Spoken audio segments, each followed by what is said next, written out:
CEO Marcus Thorne had raised his daughter Maya alone for 5 years, believing her mother had vanished forever. But when a powerful business rival looked at the child and asked, "Why does she look exactly like me?" Marcus uncovered a medical conspiracy that turned his DNA into a lie and his life into a hunt for the truth. Is the girl Marcus loves actually his own flesh and blood, or is he protecting a child that was never his? Watch until the very end to witness a revelation that will change the meaning of family forever. Subscribe now for more deep justice stories. The world knew Marcus Thorne as a titan of industry, a man whose property developments and corporate strategies were as sharp as the crease in his designer suits. But behind the reinforced glass of his penthouse office, Marcus was a different man. He was a father. For 5 years, his entire existence had revolved around Maya, the light-haired, quiet girl who was the only thing he had left after his wife, Sarah, supposedly abandoned them shortly after childbirth. Marcus lived his life by the numbers. Technical metrics, construction loopholes, and institutional accountability were his bread and butter. He had built Thorne Industries into a fortress, but his heart was a fragile thing, kept under lock and key, accessible only to the little girl who called him Daddy. He had never questioned their bond. He had seen his own determination in Maya's eyes and his own stubbornness in her refusal to give up on a difficult puzzle. Every morning began the same way, a high-stakes briefing with his board of directors, followed by a private breakfast with Maya. He made sure she had the best of everything, the finest tutors, the safest home, and the most expensive toys. Yet he noticed she was different from the other children of the elite.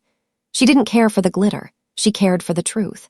She asked questions that pierced through his corporate armor, questions about where she came from and why there were no photos of her mother in the house. Sarah was a shadow, Marcus would tell himself. He had convinced the world that he was a single dad by choice, a tragic hero of the upper class. He never let anyone get too close to Maya, fearing that the scandal of his wife's disappearance would tarnish the pristine image he had cultivated. He was obsessed with the average view duration of his public persona, ensuring that the city saw him as a pillar of strength. But the silence in the Thorne mansion was about to be shattered. Marcus was hosting the annual Children's Justice Gala, an event designed to show his commitment to social dramas and moral causes. It was the one night of the year he allowed Maya to be seen in public, a calculated move to humanize his brand. As the cameras flashed and the elite of the city sipped champagne, Marcus stood on the podium, delivering a speech about the future of the city's youth. Maya stood by his side, a small, elegant figure in a light-colored dress. She was the picture of innocence, a stark contrast to the predatory investors in the room. Then the doors at the back of the hall swung open. Elena Vance, Marcus's fiercest competitor in the property market, a woman known for her ruthless acquisitions and cold demeanor, walked in. The room went cold. Elena and Marcus had been at war for a decade, fighting over every square inch of the city's skyline. Elena didn't look at the blueprints on the walls. She didn't look at the investors. Her eyes locked onto Maya. She walked through the crowd like a wolf through a flock of sheep, stopping just feet away from the podium. The cameras caught the moment Marcus's face turned from triumph to confusion. Elena didn't offer a handshake. She didn't talk about the latest land deal. She pointed a trembling finger at Maya, her voice cutting through the hushed room like a blade. "Marcus," she whispered, though the silence made it sound like a shout. Look at her eyes, look at the way she stands. Why does your daughter look exactly like me?" The glass in Marcus's hand didn't just shake, it shattered. In that one question, the 5 years of peace he had built for his daughter began to crumble. He looked at Elena, then at Maya, and for the first time in his life, the data didn't add up. The 10-year-old secret he thought he was protecting wasn't his secret at all. It was a trap that had been set the night Maya was born. The silence that followed Elena Vance's question was heavy, pressing against the walls of the gala like a physical weight. Marcus Thorne felt the air leave his lungs. He looked at Elena, his most ruthless competitor, the woman who had fought him for every city contract and every scrap of land for a decade, and then he looked down at Maya. For 5 years, he had seen only a reflection of his own grief and his own responsibility in that child. But now, with Elena standing there, a terrifying pattern began to emerge. Maya's eyes weren't just similar to Elena, they were identical. The same rare, amber flecks in the iris, the same slight tilt at the corners. It was a genetic signature that no coincidence could explain. "Elena, you're making a scene," Marcus managed to say, though his voice sounded hollow, even to himself. He tried to reclaim his CEO persona, the man who handled institutional accountability and corporate conflicts with a flick of his wrist. "This is a charity event for children. If you want to discuss property lines or the North Hill acquisition, do it in my office on Monday." "This isn't about property, Marcus, and you know it." Elena stepped closer, ignoring the gasps from the surrounding elite. She wasn't looking at the cameras or the investors. She was staring at Maya with a hunger that bordered on desperation. "I lost a daughter 5 years ago. They told me she died in the hospital. They told me the fire in the maternity ward took her before I could even hold her. But looking at this girl, I feel a pull in my chest that I haven't felt in half a decade." Marcus felt a cold sweat break across his forehead. He remembered that night. 5 years ago, the city's central hospital had suffered a catastrophic electrical fire in the neonatal wing. It was the same night Maya was born. It was the same night his wife, Sarah, had supposedly fled the hospital, leaving Maya behind in a bassinet before disappearing into the night. He had been told Maya was a miracle, one of the few infants rescued from the smoke. "Maya is my daughter," Marcus growled, stepping in front of the girl, his shadow falling over her like a dark shroud. "Her mother left us. I have raised her every single day. Do not use your grief to play games with my family." But Maya wasn't hiding. She stepped out from behind Marcus's legs, her small face set in that neutral expression that always unsettled him. She looked at Elena with a strange, calm curiosity. "Why are you crying?" Maya asked. Elena sank to her knees, heedless of her expensive silk gown touching the floor. "Because you have my mother's smile, little one. And you have a mark. Just here." Elena pointed to her own collarbone, where a small, crescent-shaped birthmark was visible. Marcus felt his heart stop. He knew that mark. He had seen it on Maya every time he tucked her into bed. He had always assumed it was a mark from Sarah's side of the family, a side he knew nothing about. The crowd was whispering now, the average view duration of this public scandal stretching into eternity. Marcus knew he had to act. He grabbed Maya's hand, perhaps a little too roughly, and turned to his head of security. "Clear the room. The gala is over." "You can't run from this, Marcus," Elena shouted as she was held back by the guards. "If that's my daughter, I will burn Thorne Industries to the ground to get her back. I will look into every medical record, every construction loophole you used to fund that hospital wing. I want the truth." Marcus didn't look back. He carried Maya to the armored SUV, his mind racing faster than the engine. He thought about the hospital fire. He thought about the 10-year-old secret, the fact that he had used his influence to settle the hospital's lawsuits quickly, ensuring that no deep investigation was ever launched into the safety failures of the wing he had helped build. He had done it to protect his reputation, to keep the technical metrics of his company's growth stable. But now, a different horror was taking root. Had he protected the hospital that had swapped his child? Or worse, had his own wife been involved in a lie far greater than abandonment? Inside the car, Maya was silent. She didn't cry. She just watched the city lights flicker past the bulletproof glass. "Daddy," she finally whispered. "Yes, Maya." "Is that lady my mommy?" Marcus gripped the steering wheel so hard his knuckles turned white. "No, Maya, your mother is. She's gone. That lady is just confused." But as he looked in the rearview mirror, Marcus saw the truth reflected in Maya's eyes, and it wasn't his own reflection he saw. It was Elena's. He realized then that his justice-oriented life was a facade. He had spent years fixing the city, but he had never fixed the foundation of his own home. He needed proof. He needed a DNA test, but he was terrified that the positive result would be the one thing that would finally break the CEO of Thorne Industries.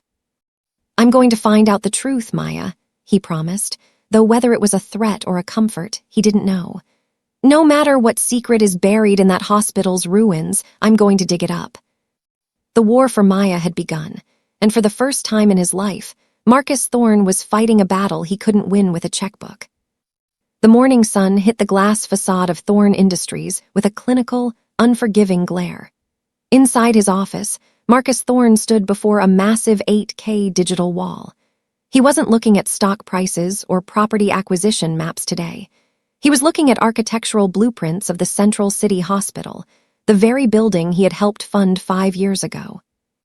Marcus was a man who obsessed over technical metrics and data-driven growth.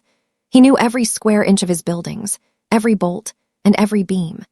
But as he scrolled through the digitized archives of the hospital's neonatal wing, he found a glaring anomaly.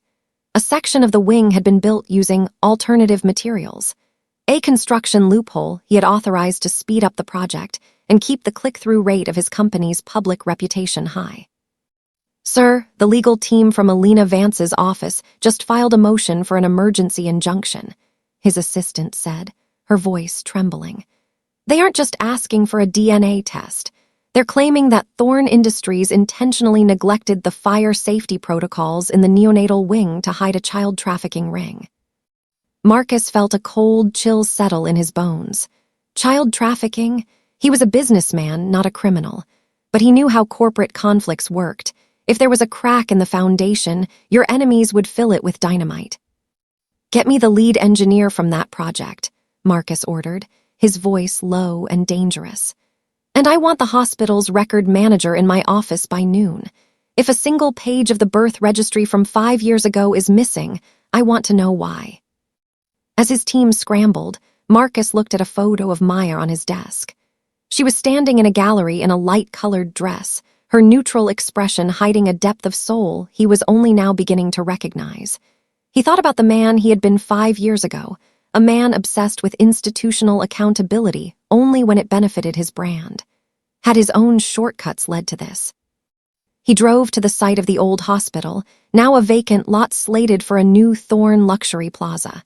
The property dispute over this land had been fierce, but Marcus had won. Now, standing on the cracked pavement, he saw a lone figure waiting for him. It was Elena Vance. "You built this place, Marcus," Elena said, her voice echoing in the empty space. "You used your construction loopholes to save a few million, and in return, you took my daughter. Did you know? Did you know the fire was a distraction so your wife could take a child that wasn't hers because she couldn't give you an heir?" Marcus felt the world tilt. "Sarah loved Maya," he whispered, though the words felt like ashes. "Sarah loved the Thorne name," Elena countered. "She knew you would leave her if she didn't produce a successor, so she worked with the contractors. They started the fire in the faulty wiring, the wiring you approved, and in the chaos, the bobbies were swapped. My daughter became a Thorne, and your daughter, your biological daughter, she died in that smoke because the fire suppressors didn't work." The realization hit Marcus like a physical blow. The 10-year-old secret wasn't just about Maya.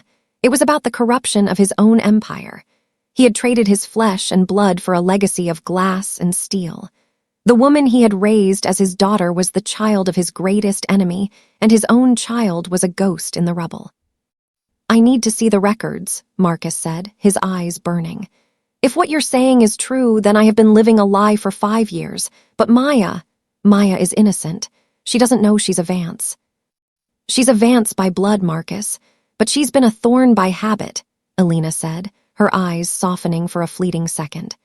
"The question is, when the justice-oriented social drama of your life finally reaches its climax, will you do the right thing, or will you use your power to bury the truth again?" Marcus looked at the blueprints in his hand. He saw the construction loopholes, the skipped inspections, and the technical metrics that had made him a billionaire. But for the first time, he saw the human cost. He wasn't just a CEO, he was a man standing in the ruins of his own morality. "I'm ordering the DNA test, Elena," Marcus said, his voice finally regaining its strength. "Not just for you, for her. She deserves to know if her father is a hero or a ghost." As he walked away, Marcus knew the property dispute was over. The battle for the truth had just begun. He had spent his life building high-contrast, cinematic worlds, but the reality of his own life was now a shade of gray he wasn't sure he could survive. The elevator ride to the executive floor of Thorne Industries felt like an eternity. Marcus Thorne stood alone, his reflection in the polished chrome doors looking like a stranger. He was a man who lived by the philosophy of data-driven growth, yet the most important data point in his life was now a variable he couldn't control. He walked into his private study and locked the door. On his desk sat a heavy, antique wooden box, the only thing he had kept of Sarah's after she disappeared 5 years ago. He had always told himself it was just a collection of old letters and mementos, but today he looked at it with the suspicion of a man who had finally realized he was a character in someone else's social drama. He opened the box. Tucked beneath old theater tickets and dried flowers was a sealed envelope dated 10 years ago, 5 years before Maya was even born. The 10-year-old secret. Marcus pulled out a medical document from a clinic in a neighboring state. It was a fertility report. His breath hitched as he read the clinical, cold words. Patient Marcus Thorne, high probability of permanent infertility due to previous undiagnosed complications. He slumped into his chair. 10 years ago, he had been told he could likely never have children. When Sarah had told him she was pregnant 5 years later, he had been so desperate for a legacy, so eager to believe in a miracle, that he had buried this report in the back of his mind. He had convinced himself that the data was wrong, that his technical metrics had simply failed to account for a biological outlier. But now, with Elena Vance claiming Maya was hers, the math finally made sense. She knew, Marcus whispered to the empty room. Sarah knew I couldn't have children, and she knew I would leave her if our corporate empire didn't have a Thorne heir. The 10-year-old secret wasn't just a medical condition. It was the foundation of a decade-long deception. Sarah hadn't just cheated. She had orchestrated a masterpiece of institutional unaccountability. She had seen the construction loopholes Marcus was using to build the hospital, and she had seen a way to give him the one thing his billions couldn't buy, a child that looked like him. But Sarah was gone. She had vanished the night of the fire, leaving Maya behind. Marcus had always thought she fled out of postpartum fear or guilt. Now, he realized she might have fled because the swap had been too successful. She had delivered a child to Marcus, but she couldn't live with the fact that she had stolen a Vance to create a Thorne. Marcus looked at the 8K Ultra HD monitor on his wall, which was still displaying the hospital's security logs from 5 years ago. He saw a grainy figure in a nurse's uniform moving through the smoke of the neonatal wing. The figure wasn't carrying one baby, she was carrying 2.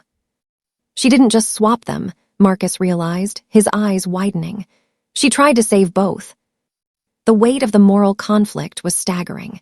If he came forward with this 10-year-old secret, he would admit that he was never Maya's father. He would lose the girl who called him Daddy, the girl whose neutral expression was the only thing that kept him grounded in a world of high-contrast corporate wars. But if he kept the secret, he was continuing the crime Sarah had started. He picked up the phone and dialed his private investigator. I need you to find Sarah. I don't care if she's in a different country or under a different name. Find the woman who was my wife 10 years ago. I need to know whose child died in that fire and whose child is sleeping in the room next to mine. As he hung up, Marcus looked at the DNA test, positive folder on his desk. He hadn't sent the samples yet.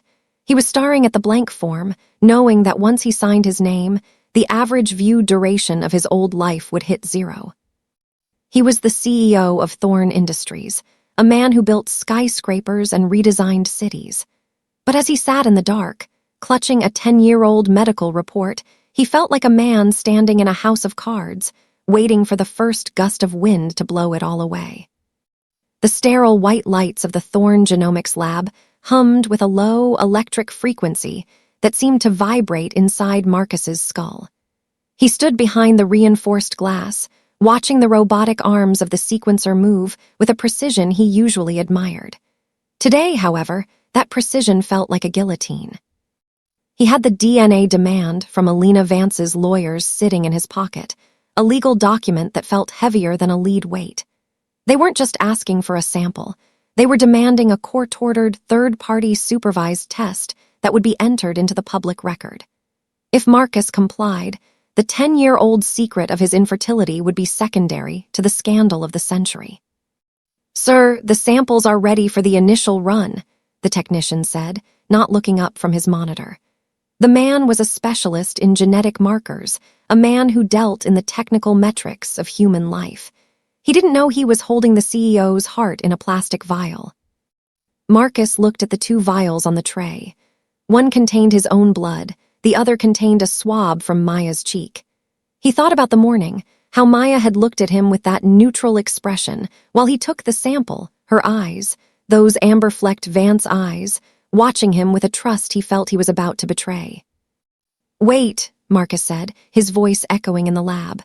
"I want to run a third sample." He reached into his briefcase and pulled out a small, preserved lock of hair. It was Sarah's. He had kept it in a locket, a relic of the woman who had built his life on a foundation of shifting sand. If Maya wasn't his, he needed to know if she was at least Sarah's. He needed to know if his wife had cheated or if she had stolen. "Run all three," Marcus ordered. "I want a full parental profile. I want to know exactly how these three people are connected." The technician hesitated. "Sir, a three-way profile will take longer to process through the algorithm. It increases the complexity of the data-driven growth of the results." "I don't care about the time," Marcus snapped, his CEO authority returning like a reflex. "I care about the truth. Use every construction loophole in the lab's protocol to expedite this. I want the results before the sun goes down." As the machines began to whir, Marcus retreated to his private office within the lab complex. He turned on the wall of 8K monitors, which were usually filled with retention graphs and impression plateaus of his various YouTube channels. Today, they were blank, reflecting his own emptiness. He began to review the hospital's institutional accountability reports from the night of the fire. He saw the names of the nurses who were on duty. One name stood out, Nora Elias. Marcus froze. He recognized that name, not from the hospital, but from a property dispute 3 years ago. Nora Elias was the mother of the man who had refused to sell his family home to Thorne Industries, the man Marcus had eventually crushed through legal maneuvers. "The coincidence is too high," Marcus whispered. He realized then that the 10-year-old secret was part of a larger web. If Nora was the nurse who helped Sarah swap the bobbies, then the man he had ruined 3 years ago was more than just a disgruntled homeowner. He was someone who held a piece of the puzzle. Marcus felt the moral conflict tightening its grip. He had used his power to destroy people who might have known the truth about his daughter. He had optimized his life for data-driven growth, while ignoring the human technical metrics of those he stepped on. The sun began to set, casting long, high-contrast shadows across the lab. The teal and orange hues of the evening sky felt like a cinematic warning. Finally, the notification pinged. DNA profile complete. Marcus's hands shook as he opened the file. He bypassed the charts and the genetic sequences, scrolling straight to the parental compatibility summary. Sample A, Marcus, versus Sample B, Maya, 0% compatibility. Sample C, Sarah versus Sample B, Maya, 0% compatibility. The room went cold. Maya wasn't his, but she wasn't Sarah's either. Marcus stared at the screen, the blue light reflecting in his eyes. Sarah hadn't cheated on him to give him a child. She had stolen a child from the fire, a child that belonged to someone else entirely. And if Maya wasn't Sarah's, then Sarah's biological child, the true Thorne heir, had truly perished in the smoke. But then his eyes caught the final line of the report, the one he hadn't expected. Sample B, Maya versus regional database match, 99.9% match found. Marcus clicked the link. The name that appeared on the screen made the blood drain from his face. It wasn't Elena Vance. "No," Marcus breathed. "This can't be right." The DNA demand had exposed a secret far more dangerous than paternity. It had exposed a crime that Marcus Thorne had spent 5 years unknowingly defending. Maya wasn't a Vance, and she wasn't a Thorne. She was the daughter of the woman who had died trying to save her, the nurse, Nora Elias. Maya was the sister of the man Marcus had ruined. The DNA test, positive notification on Marcus's 8K monitor, felt like a physical weight, pinning him to his leather chair. But it wasn't the result he had feared. It was something far worse. Maya wasn't his. She wasn't Sarah's. And she wasn't Elena Vance. She was the biological daughter of Nora Elias, the nurse who had died in the very fire Marcus's construction loopholes had allowed to spread. Marcus felt the high contrast world he lived in, the cinematic teal and orange aesthetic of his success, drain of all color. He looked at the screen again. The DNA match was with the Elias family registry. Maya was the sister of the man Marcus had legally and financially crushed 3 years ago in a ruthless property dispute. "I didn't just take his land," Marcus whispered into the cold, sterile air of the lab. "I took his sister. I've been raising his sister as my own while I destroyed his life." The moral conflict was no longer a script for a social drama, it was a crushing reality. Marcus stood up, his legs feeling like lead. He knew what he had to do. He couldn't keep this secret in the boardroom. He had to face the man he had wronged.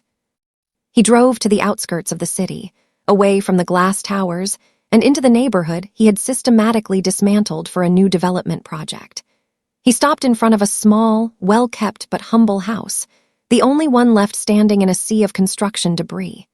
This was the home of Elias, the man whose property dispute with Thorne Industries had been the talk of the town 3 years ago. Marcus stepped out of his car, his expensive suit looking wildly out of place against the dust of the construction site. Elias was on the porch, his face set in a neutral expression that mirrored Maya's with haunting accuracy. "What do you want, Thorne?" Elias asked, his voice low and dangerous. "Haven't you taken enough? The court ruled in your favor. The bulldozers come next week. Leave me in peace until then." Marcus didn't speak. He simply held out the DNA report. Elias looked at the paper, then at Marcus, and finally he began to read. As his eyes moved across the genetic markers and the name of his mother, Nora, his hands began to shake. He sank onto the porch steps, the paper fluttering in the breeze. "My mother, they told me she died trying to save the Bobbies," Elias whispered, his voice cracking. "They told me the girl she was holding, the one she tried to shield with her own body, died with her. They said the smoke was too much." "She didn't die, Elias," Marcus said, his voice thick with a guilt he had never known. "My wife, Sarah, she was there. She saw your mother. She saw the baby. And in her desperation to give me an heir to protect the Thorne legacy, she took your sister and left. She let the world believe Nora Elias' daughter was dead, and she let the world believe Marcus Thorne's daughter was born." Elias looked up, his eyes burning with a fire that no property dispute could ever ignite. "You've had her this whole time. My sister has been living in a palace while I've been fighting your lawyers for the right to keep the roof over my head. You've been playing daddy with my blood while you tried to put me on the street." "I didn't know," Marcus said, though the excuse felt pathetic even to him. "I was obsessed with the data. I was obsessed with the growth. I didn't look at the people." "That's the problem with men like you, Marcus." Elias stood up, towering over the CEO. "You look at the average view duration of your life, but you never look at the cost of the production. You turned my mother's sacrifice into a corporate acquisition." The moment of truth had arrived. Marcus realized that the DNA test hadn't just exposed a secret, it had exposed a debt he could never pay back. But he also knew that Elena Vance was still coming. She still believed Maya was hers, and she had the legal power to tear Maya away from both of them. "Elena Vance thinks Maya is her daughter," Marcus said, his voice regaining a desperate edge. "She's filing for custody. If she finds out the truth, that Maya is the daughter of a nurse and not a billionaire, she'll discard her. Or worse, she'll use her as a tool to destroy me." Elias looked at his house, then at the construction equipment looming in the distance. "What are you suggesting, Thorne?" "I'm suggesting we stop the property dispute," Marcus said. "I'm suggesting I sign over the entire development project to a community trust. I'm suggesting we tell the truth, all of it, not in a courtroom, but to the world. We give Maya back her real name. We give her back her brother." "And your empire?" Elias asked. "You'll be ruined. The board will strip you of everything. Your data-driven growth will hit zero." Marcus looked at the DNA test. Positive, report, the only piece of data that ever truly mattered.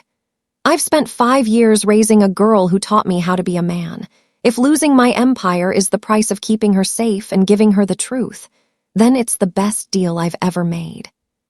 Elias looked at Marcus for a long time, searching for a construction loophole in his soul. He found none. He nodded once, a silent pact made in the dust of a ruined neighborhood. "Bring her here," Elias said. "Bring my sister home." As Marcus drove back to the city, the teal and orange lights of the skyline felt different. They weren't a prize anymore. They were a reminder of a life he was finally ready to leave behind. The CEO of Thorne Industries was about to commit corporate suicide, and for the first time in his life, he felt like a hero of a justice-oriented social drama that was actually real. The board of directors' room at Thorne Industries was a cold cathedral of glass and steel, illuminated by the harsh, cinematic teal and orange, lighting that Marcus had once insisted upon for his corporate brand. Today, the atmosphere was thick with the scent of expensive cologne and impending betrayal. Marcus stood at the head of the table, his eyes fixed on the DNA test, positive, report lying in front of him. He wasn't looking at the average view duration of his stocks or the click-through rate of his public approval anymore. He was looking at the faces of the 12 men and women who had helped him build an empire on the back of construction loopholes and institutional unaccountability. "Marcus, the rumors are already hitting the press," the chairman said, his voice like dry parchment. "Elena Vance is claiming your daughter is hers. The stock is in a freefall. We need a statement. We need you to deny everything and sue her for defamation." Marcus looked at the 8K Ultra HD monitor displaying the neighborhood he had been trying to demolish. He thought of Elias, the man who was the rightful brother of the girl Marcus called his daughter. He thought of the 10-year-old secret of his own infertility that had started this web of lies. "I won't be suing her," Marcus said, his voice steady, echoing through the hollow room. "Because she's right about the fire and she's right about the cover-up, but she's wrong about the girl." The room went silent. The directors exchanged looks of confusion. "What are you saying, Marcus?" "I am saying that Maya is not a Thorne, and she is not a Vance," Marcus declared. He projected the DNA results onto the main screen, not the fake one Sarah had provided years ago, but the truth he had uncovered in the lab. "She is the daughter of Nora Elias, the nurse who died in the neonatal wing fire 5 years ago. My wife stole her to hide the fact that our own biological child had perished due to the very safety shortcuts I authorized." A collective gasp filled the room. This wasn't just a property dispute anymore. This was a criminal confession. "You're insane," the chairman hissed. "You're handing Elena Vance the keys to the city. You're admitting to kidnapping and corporate negligence." "I'm admitting to the truth," Marcus countered. "I've spent my life obsessed with data-driven growth while ignoring the human cost. I used construction loopholes to build that hospital, and it cost a mother her life and a brother his sister. I will not be the CEO who buries another secret." Suddenly, the heavy doors of the boardroom swung open. Elena Vance walked in, followed by a team of lawyers and a flurry of camera flashes from the hallway. She looked at the screen, her amber eyes widening as she saw the DNA profile of Nora Elias. "What is this, Marcus?" she demanded, her voice trembling. "Another one of your technical metrics designed to keep me away from my child." "She isn't your child, Elena," Marcus said, walking toward her. "Your daughter, my daughter. They didn't make it out. Sarah couldn't face the truth, so she took the only baby that was left. She took Nora's daughter. Maya is an Elias." Elena staggered back, the weight of a second loss hitting her like a physical blow. The moral conflict in the room shifted. Elena had been fighting for a daughter she thought was alive. Marcus was fighting to give a daughter a brother she never knew she had. "This is a disaster," the chairman shouted, standing up. "Security, remove Mr. Thorne from the premises. He is no longer the CEO of this company. We are moving for a total lockdown of all records." Marcus didn't move. He looked at Elena. "They're going to try to bury this again, Elena. They'll use every legal maneuver to keep Maya as a Thorne so they don't have to pay for the hospital fire. They'll treat her like a property dispute instead of a human being." Elena looked at the board members, then at Marcus. For 10 years, they had been enemies, but in this justice-oriented social drama, they were both victims of the same cold system. "Not today," Elena said, her voice regaining its iron edge. She turned to her lawyers. File a joint suit with the Elias family. We aren't just suing for custody. We're suing for the truth of what happened in that wing. If Marcus Thorne is willing to lose his empire to do the right thing, then I'm willing to use mine to make sure he succeeds. The moment of truth had transformed into an alliance. Marcus felt a strange sense of peace. He had lost his chair, his status, and his high-contrast corporate life. But as he looked at the DNA report, he knew he was finally building something that wouldn't fall apart under scrutiny. The board members began to scramble, but Marcus was already walking toward the exit. He had one more thing to do. He had to go to the gallery where Maya was waiting and explain to a 5-year-old girl that her world was about to change forever. As he stepped out into the teal and orange sunset of the city, he saw the bulldozers parked near the colony. They were silent. The property dispute was over. The war for Maya's heart was just beginning. The glass doors of Thorne Industries didn't just close behind Marcus. They felt like they were sealing a tomb. For 10 years, he had been the architect of this city's skyline, a man who prioritized institutional accountability in his marketing while utilizing every construction loophole to bypass it in reality. Now, as he walked toward the parking garage, he was no longer a CEO. He was just a man with a folded DNA report and a heavy heart. The city was bathed in a high-contrast, orange glow as the sun dipped below the skyscrapers. Marcus drove away from the corporate center, headed toward the neighborhood he had once tried to erase. The property dispute over Greenwood Colony was officially over. He had signed the documents to transfer the land titles to a community trust before the board could freeze his assets. When he arrived at the gallery, he saw Maya standing in the hallway, looking at the colorful, framed children's artwork. She was wearing a light-colored dress, her small figure illuminated by the soft gallery lights. Beside her stood Elias, the man she had always known as a neighbor, but who Marcus now knew was her biological brother. The moral conflict reached its peak as Marcus stepped into the room. He didn't come with a checkbook or a team of lawyers. He came with the truth. "Maya," Marcus said, his voice thick with emotion. He knelt down so he was at eye level with her, a position of humility that would have been unthinkable for the CEO of Thorne Industries just a week ago. "I need to tell you a story. It's a story about a man who was so focused on building towers that he forgot to build a home." Maya looked at him with her neutral expression, but her amber-flecked eyes, Nora's eyes, seemed to understand more than a 5-year-old should. Marcus explained everything. He spoke about the fire, the 10-year-old secret of his own infertility, and the mistake his wife, Sarah, had made in her desperation. He told her about Nora Elias, the brave nurse who had died to save the children. And finally, he told her that Elias, the man who had fought Marcus for years to save his home, was her real family. "So, you're not my daddy?" Maya asked, her voice small and fragile in the large room. Marcus felt his heart shatter. "In my heart, I will always be the man who raised you, Maya, but in the truth, you belong to a family of heroes. You belong with Elias." Elias stepped forward, his eyes wet with tears.